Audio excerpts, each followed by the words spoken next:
My aunt's face drained white when the church's live stream kept running after the service ended. I'd been the one taking care of my grandmother for 4 years, not visiting, taking care of. I moved into her back bedroom when the dementia got past what a day nurse could handle. I did the medication chart, the overnight wandering, the bathing, the 4 a.m. panics where she didn't know me and I had to talk her down like a stranger negotiating. My Aunt Ramona lived 20 minutes away and came on holidays, but at every family gathering, in every church circle, in every conversation with anyone who'd listen, Ramona was the devoted daughter carrying an unbearable load. I'm over there constantly. I don't sleep. My niece helps out some. Nobody corrected her, because Ramona is loud and I am not, and because when you're that tired you don't have any fight left to spend on who gets credit. Gran died in February. Ramona did the funeral. Of course she did. She picked the flowers, the readings, the program, and put herself down for the eulogy without asking me. Our church streams services to a Facebook page for the shut-ins. It's been running since 2020. There's an old laptop on a tripod in the balcony, and Deacon Whitlow starts it and forgets it exists. So after the service, when everyone filtered into the fellowship hall for the reception, the laptop kept streaming. Wide shot, empty sanctuary mostly. But the fellowship hall shares a wall with the sanctuary, and there's a doorway, and there's a mic on that tripod that picks up more than anyone realizes. 40-some people were watching from home. My mother's cousin in Tulsa, 2 women from Gran's old Bible study, Gran's best friend, 91, in a nursing home in Beaumont, and Ramona, 12 feet from a live microphone, holding a plate, talking to her friend Charlene. You could hear her clear as a bell. She said the house was going to need to be emptied fast before the girl got any ideas about staying. Charlene said something inaudible. Ramona said, 4 years rent-free, Charlene. She wasn't taking care of anybody. She was living off my mother. Then she said the thing. She said, honestly, the last year, I stopped going. There's nothing to visit. She didn't know a soul. I wasn't going to sit and hold hands with a woman who thought I was the mailman. And Charlene said, well, at least someone was there. And Ramona said, that was the whole point. 40-some people heard it, including Gran's best friend of 60 years, who called my mother's cousin, who called my mother, who was standing 4 feet from me holding a cup of coffee when her phone rang. I didn't find out for another 20 minutes. I was in the kitchen washing a percolator, because I am always in the kitchen washing something. My mother came in and took the percolator out of my hands and set it in the sink and said, come sit down. By the time we got back out there, half the hall knew. You could see it moving through the room like weather. People who'd nodded along to Ramona's version for 4 years were suddenly looking at her sideways and looking at me directly, and I did not know what to do with either. Deacon Whitlow, God bless him, went up to the balcony and stopped the stream, and then came down and told Ramona what she'd been standing next to. She said it was taken out of context. Gran's Bible study group,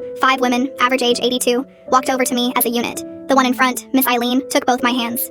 We didn't know, she said. Every one of us thought she was doing it. She told us she was doing it. I said it was fine. Miss Eileen said, it is not fine, and don't you start.